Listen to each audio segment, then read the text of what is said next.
Assalamualaikum warahmatullahi wabarakatuh. Perkenalkan, nama saya Ilham Sakti Pratama. Saya dari kelas 12 Teknik Pemisahan 2. Di sini saya ingin menjelaskan PowerPoint saya tentang penjelajahan samudera. Apa itu penjelajahan samudera? Penjelajahan samudera adalah abad ditemukannya daerah-daerah baru, juga jalur-jalur pelayaran baru menuju benua timur untuk mencari rempah-rempah. Zaman atau abad penjajahan mengacu pada periode sejarah sejak awal abad 15 hingga akhir abad 17 yang ditandai dengan berlayarnya para pionir penjelajah Eropa untuk menemukan sumber-sumber komoditi dagang dari timur. Dilihat dari kronologi sejarah, zaman ini menjadi titik balik penting dalam sejarah Eropa menuju zaman Renaissance dan zaman pencerahan, tetapi menjadi pemicu penjajahan di Amerika dan Asia. Apa yang melatar belakang ini semua? Latar belakang penjajahan samudera adalah karena perdagangan di Laut Tengah terganggu selama dan setelah berlangsungnya Perang Salib pada tahun 1096 sampai dengan 1291, dan dengan jatuhnya kota Konstantinopel atau Bizantium pada tahun 1453 ke tangan Turki Utsmani, aktivitas perdagangan antara orang Eropa dan Asia terputus. Sultan Mahmud II selaku penguasa Turki menjalankan politik yang mempersulit pedagang Eropa beroperasi di daerah kuasaannya. Bangsa Barat menghadapi kendala krisis perdagangan rempah-rempah. Oleh karena itulah, bangsa Barat berusaha keras mencari sumber-sumbernya dengan melakukan penjelajahan samudera. Selanjutnya ada faktor pendorong penjelajahan samudera. Pertama, ada semangat reconquista, yaitu semangat pembalasan terhadap kekuasaan Islam dimanapun yang dijumpainya sebagai tindak lanjut dari Perang Salib. Ada juga semangat gospel, yaitu semangat untuk menyebarkan agama Nasrani. Semangat glory, yaitu semangat memperoleh kejayaan atau darah jajahan. Dan juga semangat gold, yaitu semangat untuk mencari kekayaan atau emas. Kelima, ada buku Imago Mundi. Adanya buku Imago Mundi yang menceritakan perjalanan Marco Polo pada tahun 1271 sampai 1292 juga menjadi salah satu faktor pendorong penjajahan samudera. 6. Ada penemuan Kopernikus. Penemuan Kopernikus yang didukung oleh Galileo yang menyatakan bahwa bumi itu bulat seperti bola. Matahari merupakan pusat dari seluruh benda-benda antariksa. Bumi dan benda-benda antariksa lainnya beredar mengelilingi matahari, atau yang bisa disebut dengan teori heliosentris. 7. Ada perkembangan teknologi. Perkembangan teknologi kemaritiman yang memungkinkan pelayaran dan perdagangan yang lebih luas, termasuk menyeberangi Samudra Atlantik. Dan terakhir, adanya sarana pendukung. Adanya sarana pendukung seperti kompas, teropong, mesiu, dan peta yang menjabarkan secara lengkap dan akurat garis pantai, terusan, dan pelabuhan. Penjelajahan samudera oleh bangsa Eropa. Negara-negara yang mempelopori penjelajahan samudera adalah Portugis dan Spanyol, menyusul Inggris, Belanda, Prancis, Denmark, dan lainnya.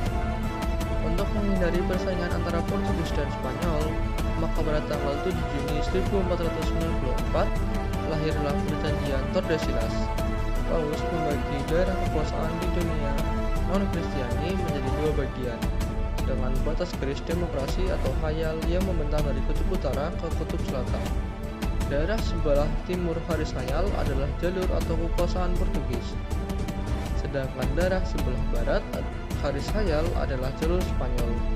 Garis khayal Tordesillas dibuat berdasarkan Perjanjian Tordesillas. Pelayaran orang-orang Portugis. Orang-orang Portugis menjadi pelopor belayar untuk mencari tempat asal rempah-rempah. Hal ini berangkat dari kiat Pangeran Henry Malim atau Henry Navigator yang memberi hak istimewa kepada keluarga-keluarga saudagar sukses dari Italia, Spanyol, dan Prancis. Tujuannya supaya mereka bersedia tinggal dan berdagang di ibu kota Portugis. Dan salah satu tokohnya adalah Bartolomeu Dias.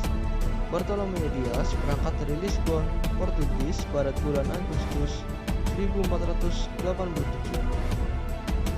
Ketika sampai di ujung selatan benua Afrika, kapal Dias terkena badai topan. Setelah badai reda, Dias kembali ke Portugis.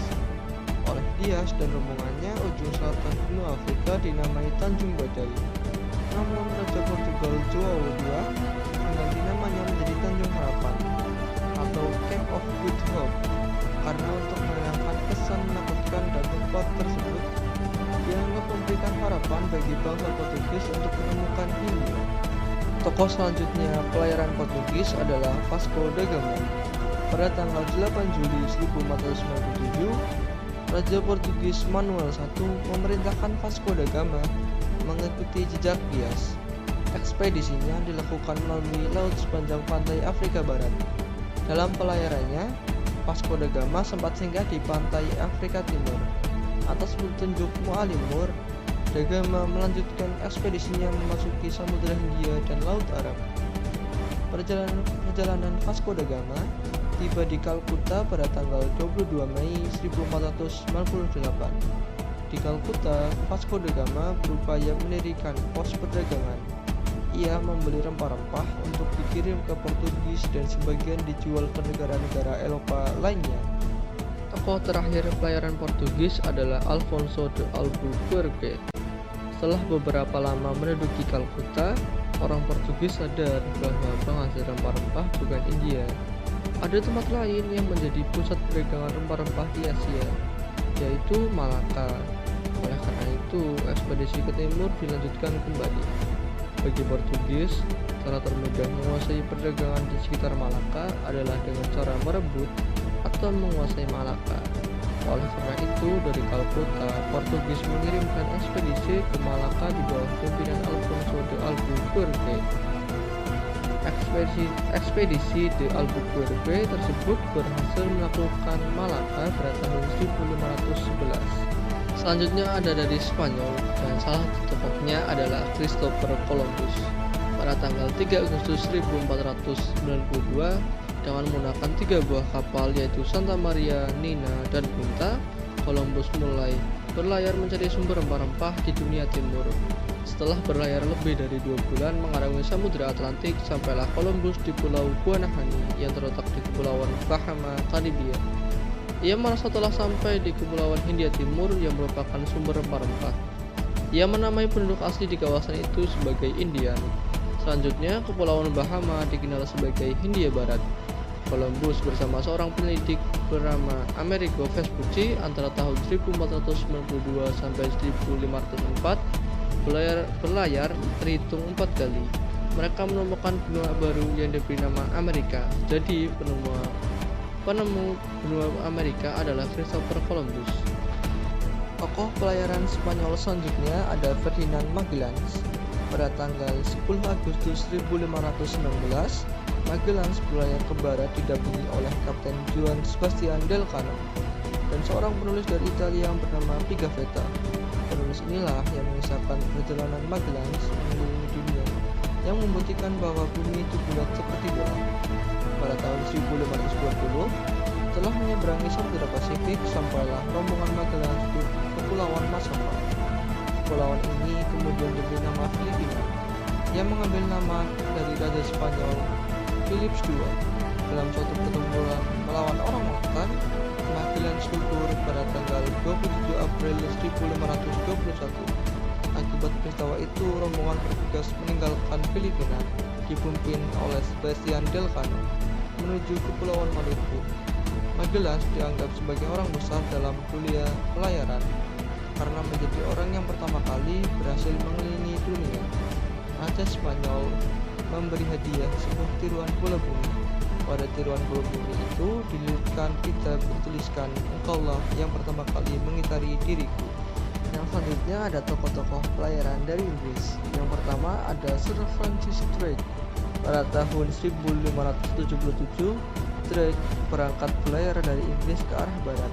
Dalam pelayarannya, rombongan ini memborong rempah-rempah di Ternate. Setelah mendapatkan banyak rempah-rempah, Drake pulang ke negerinya dan sampai di Inggris pada tahun 1580. Pelayaran Drake ini belum memiliki arti penting secara ekonomis dan politis. Yang kedua ada Pilgrim Fathers. Pada tahun 1607, rombongan yang menamakan diri Pilgrim Fathers melakukan pelayaran ke arah barat.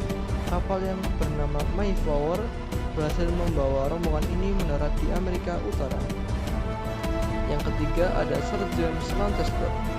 Pada tahun 1591, Lancaster berhasil mengadakan pelayaran sampai ke Aceh dan Penang, sampai di Inggris pada tahun 1594.